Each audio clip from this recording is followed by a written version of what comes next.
दोस्तों नमस्कार। आज की बात श्रृंखला में आज हम कोरोना पर आप सबसे चर्चा करने जा रहे हैं।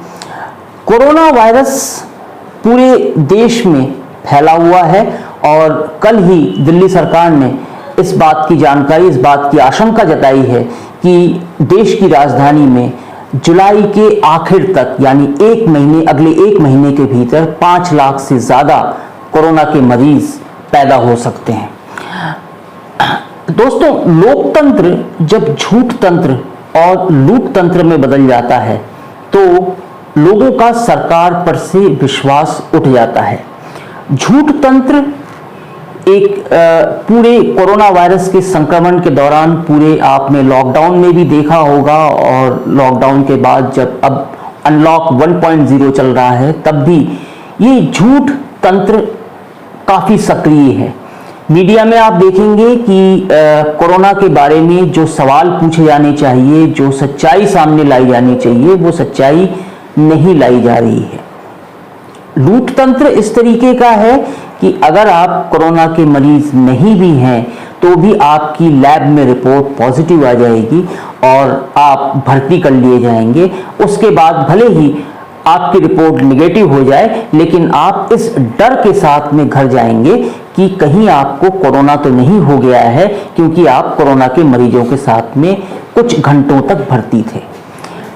ये स्थिति आज तकरीबन पूरे देश में है, सिर्फ दिल्ली में नहीं लेकिन महाराष्ट्र, मध्य प्रदेश, तमिलनाडु, कर्नाटक, सभी राज्यों में जो 10 बड़े राज्य हैं जहां पे कोरोना का सबसे ज्यादा संक्रमण फैला हुआ है, वहां पर तक ये कमोबेश यही स्थिति है। अब सवाल ये उठता है कि कल दिल्ली के जो उप मुख्यमंत्री हैं मनीष सिसोदिया, उन्होंने एक बहुत महत्वपूर्ण बात कही कि दिल्ली में जुलाई के आखिर तक सरकार को 80,000 बिस्तरों की, अस्पताल के बिस्तरों की जरूरत होगी। ठीक इसी तरीके से मध्य प्रदेश में शिवराज सिंह सरकार, जो सीएम हैं मध्य प्रदेश में शिवराज सिंह चौहान, उन्होंने भी 2 दिन पहले इंदौर में ये बात कही थी कि मध्य प्रदेश में 85,000 बिस्तरों की जरूरत पड़ेगी। मैं इन दोनों तथ्यों को मैं थोड़ा एक कसौटी में, जो कि 20 अप्रैल की जो रिपोर्ट है, जो एक सरकारी रिपोर्ट है, उस रिपोर्ट के हवाले से मैंने ये जानने की कोशिश की कि दरअसल देश के सभी राज्यों में प्राइवेट और सरकारी अस्पतालों में कितने बिस्तर आईसीयू उपलब्ध हैं। आप जान के हैरान होंगे कि दिल्ली में कुल मिलाकर लगभग 39,500 बिस्तर अस्पतालों में उपलब्ध हैं, जिसे 80,000 करने की बात कही जा रही है। अगर हम यह देखें कि एक अस्पताल में अगर 100 बिस्तर हैं और अगर हम उनसे कहें कि आप 150 बिस्तर कर दीजिए, तो 150 बिस्तर को लगाने के लिए जगह की जरूरत है। वो उस अस्पताल में नहीं हो सकता। आपको उस अस्पताल के बाहर आपको अलग से बिस्तरों की व्यवस्था करनी पड़ेगी, जैसा कि छत्तीसगढ़ सरकार ने किया है। छत्तीसगढ़ सरकार ने स्टेडियम में उन्होंने बिस्तर लगा दिए हैं और यही व्यवस्था और दुनिया के और कई राज्यों में भी हुई है कि जहां पे जो ढांचागत, पूरे स्वास्थ्य का ढांचागत जो पूरी व्यवस्था है, उससे बाहर जाके कुछ व्यवस्थाएं और खड़ी की गई ताकि मरीजों का पूरी तरीके से इलाज हो सके।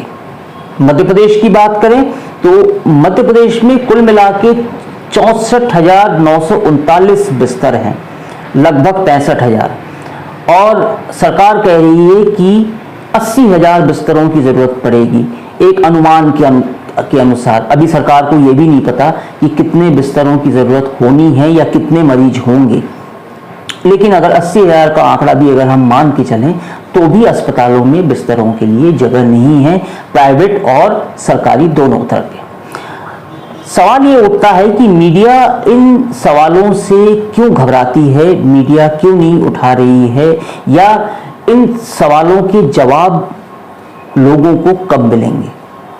इन सवालों के जवाब भी लोगों को कब मिलेंगे कि कोरोना में अब जाकर, जबकि अनलॉक 1.0 चल रहा है, अब जाकर सरकार को बिस्तरों की याद क्यों आ रही है बीते 72 दिन से जब लॉकडाउन था, 4 लगातार एक के बाद एक लॉकडाउन बढ़ाए गए, उस समय सरकार क्या कर रही थी?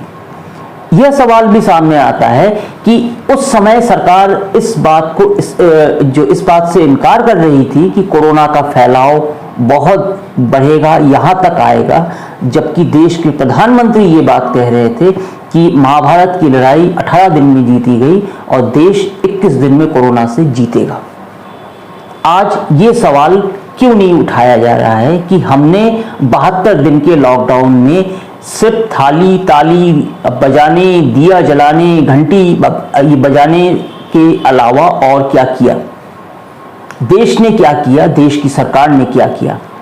आज ये भी बात सामने आ रही है कि एक प्राइवेट लैब, ये यूपी की ही घटना है कि एक प्राइवेट लैब जो कि मोदी सरकार के एक पूर्व मंत्री के अस्पताल से जुड़ा हुआ यह मामला है, जहां पर 24 मरीजों को भर्ती किया गया।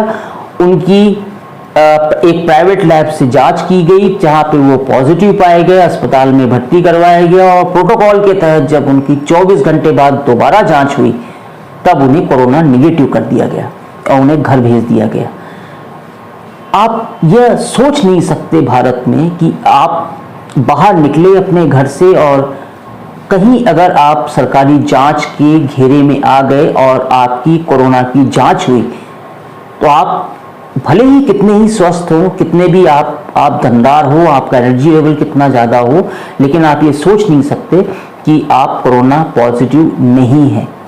आप ये सुनिश्चित नहीं कर सकते कि आप नेगेटिव हैं।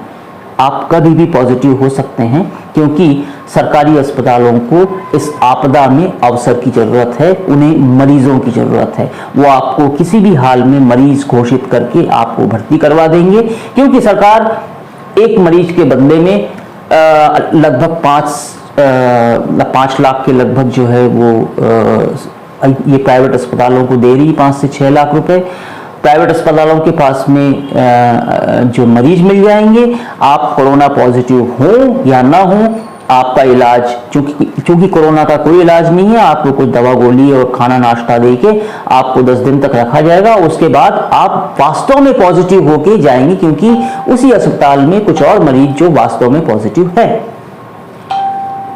तो ये स्थिति अगर है तो इस बात यह कोई नहीं बता सकता कि देश में कोरोना का सबसे उच्चतम स्तर, जिसे हम कहते हैं कि पीक टाइम, वो कब तक रहेगा, कब तक देश में ये कोरोना का आपातकाल, कब तक देश में लोगों की मौत होती रहेगी, कब तक देश में नए मरीज सामने आते रहेंगे और कब तक देश में कोरोना के नाम पर झूठ और लूट का यह पूरा तंत्र चलता रहेगा। हम इस पर और बात करेंगे आगे के एपिसोड में। आप हमारे साथ जुड़े रहिए। साथ में आप हमें अपने सुझाव साथ में दिए हुए ईमेल में आप हमें जरूर बताएं।